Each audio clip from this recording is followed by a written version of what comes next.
Hey guys, Cronus Falls here, and today I am bringing you a champion guide on Septimus. Now, Septimus is a very cool champion. He hits super hard and is very good for dungeons in the late game. Let's go ahead and take a look at his kit real quick. So on his A1 here, attacks one enemy, grants an extra turn, and resets the cooldown on this champion's Holy Sword skill if the target is killed. So this is a pretty cool ability. It hits pretty dang hard. I don't even have it fully booked yet. And on top of it hitting hard, it also will reset his other ability if he kills someone and give him an extra turn to go use it, which is really cool.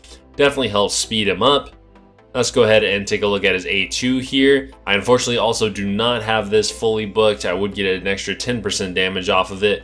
But the cool thing about Septimus is you don't actually have to book him. You know, all you're getting from it is damage. So he's still really good even without any books. But on his A2 here, attacks one enemy, will ignore shield and block damage buffs. Damage increases according to enemy max HP. So the enemy max HP part is obviously the most important part. It's what helps him hit super hard like a Cold Heart or a Royal Guard. Cool thing about this is it also ignores shield and block damage. Unfortunately, in the potion keeps, the one that uses a shield is the magic affinity, so he's not the best there. But it is good for stuff like Arena and Faction War, stuff like that, where enemies do put on shields and block damage. And then his passive here is what makes him decent in the clan boss, which is each attack has a 30% chance of increasing the duration of all debuffs on the target by 1 turn.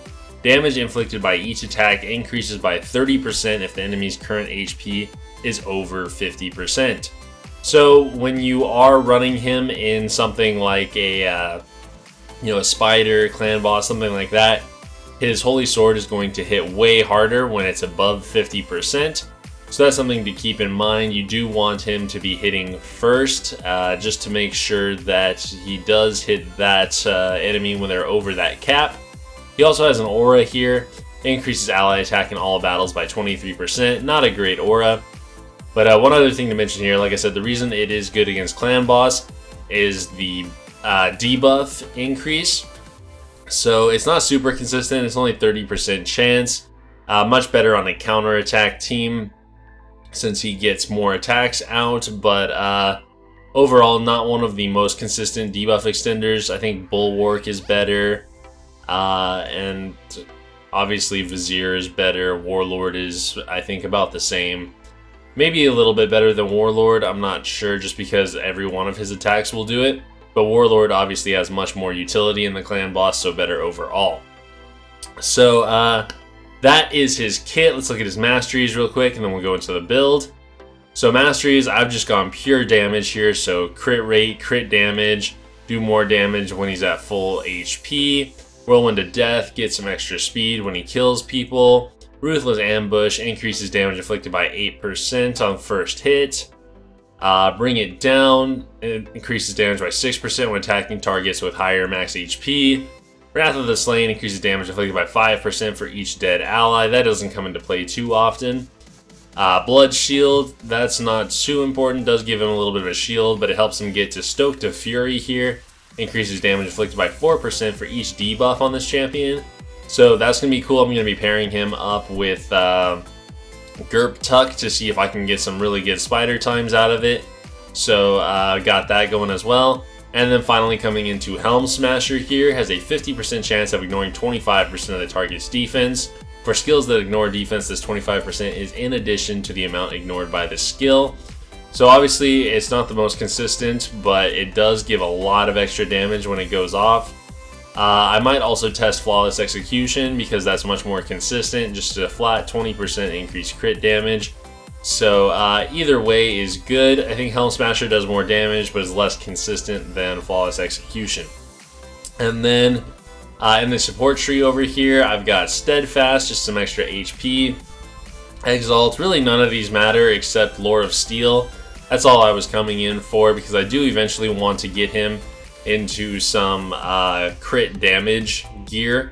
Like right now I just have him in speed and cruel, so it is helping out with some attack and some speed, but if I could get him into like some crit damage, it could really do a lot for him. Another great option for him is a Savage set. I don't have a lot of good Savage gear at the moment, so this is what I went with. Let's go ahead and get into the build. As you can see, most of it is not fully rolled up because I am waiting for the artifact enhancement events later this week to finish it off. But his build is still extremely good as it is, so let's take a look on his weapon here. 18% crit rate, 4% attack, 10% crit damage. So this just is going to help him crit a ton, get some more attack out, and some more crit damage. Very strong. On his helmet, 18% crit, 11% HP, just makes him a little more survivable, and 6 speed. On the shield here, 16% crit, 6% crit damage, 10% defense. So I basically just needed this for the crit rate, and the crit damage is a nice added bonus. Crit damage gloves, these are 6 stars, so they'll be 80% once fully rolled. These have 20 accuracy, which don't really matter. I just wanted them for the 5% crit rate. And then on the chest here, we've got a 60% attack chest with 19% crit damage and 12% crit rate. And finally, attack percent boots with 14% crit rate, 18% crit damage, and 6% HP. So this is going to altogether bring his crit rate to over 100%, which is nice. We also have him in this attack ring with 12% attack, 13% HP, crit damage amulet, and an attack banner with some speed and HP percent. I would like some attack percent on this, but as you can see, like I said, most of the pieces are only rolled up to 15, so his stats are going to go up a lot once these are fully rolled. But currently he's at about 27k HP, 5100 attack, 131 speed, so he's really slow, but I don't need him to be fast for what I'm doing. I just kind of want him to hit once and hit really hard.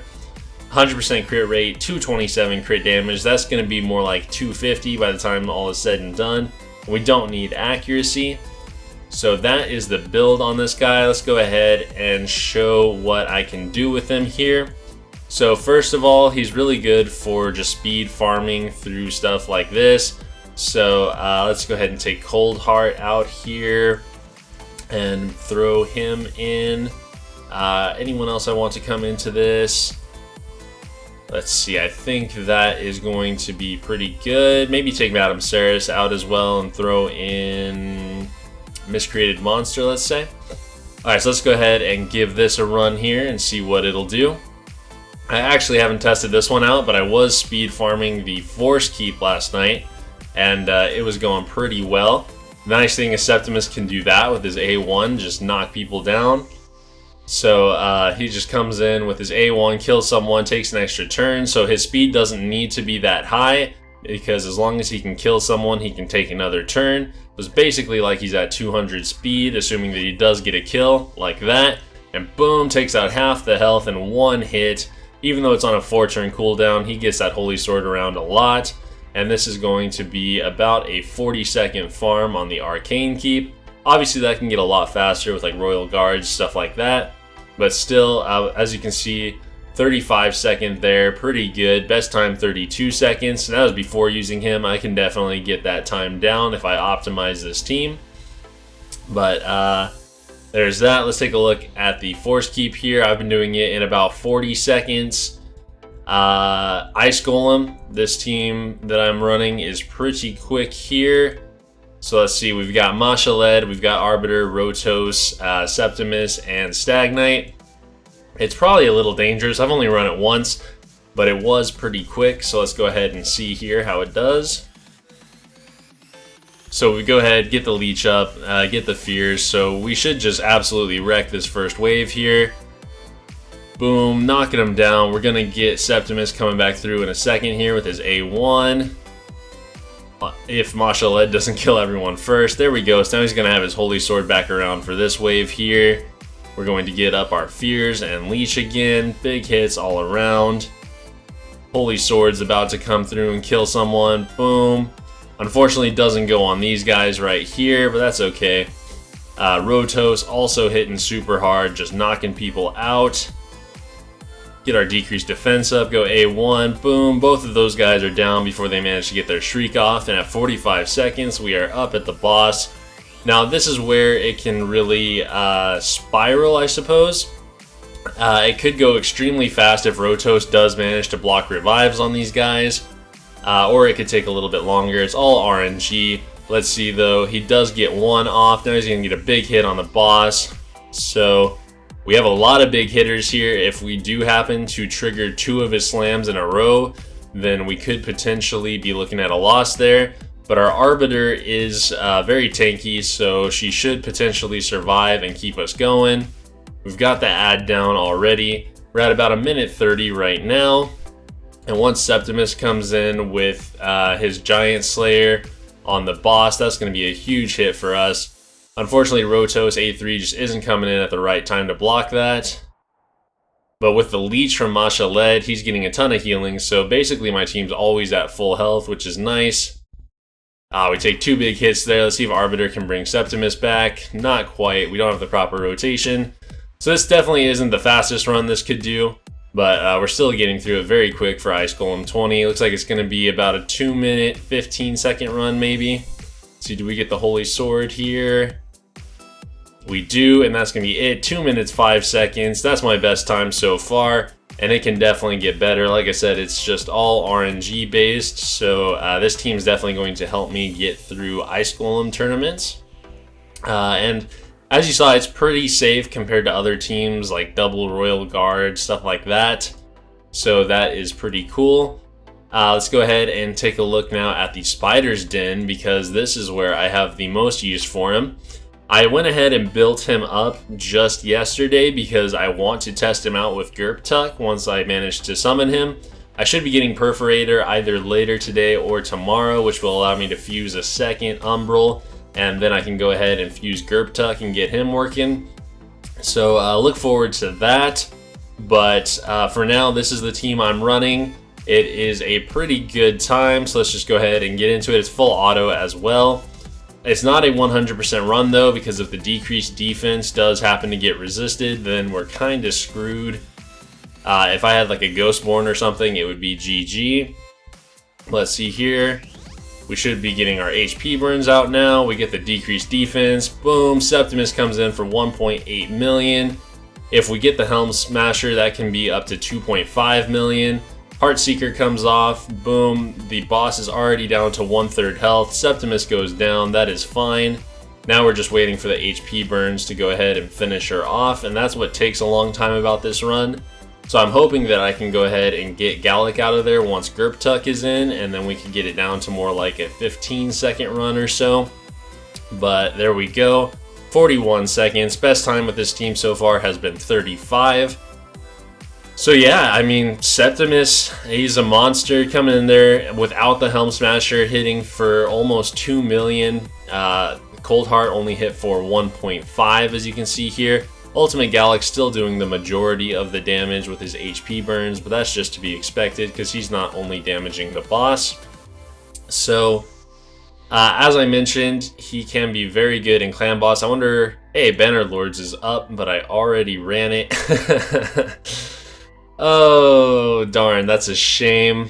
He is Bannerlords, right? Yes, he is. Alright, well, I would have liked to show him off there, but I guess I already did my keys for the day, which is a shame. And he's not built for Clan Boss at the moment. He is, like I said, much better in a counter-attack team, which I don't have, so I wouldn't be able to show him off to his fullest potential anyways.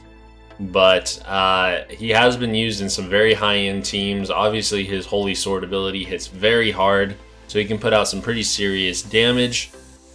And that's about it for Septimus. So you guys are definitely going to be seeing him again once I get the Gerptuck guide out. So be looking out for that within the next few days.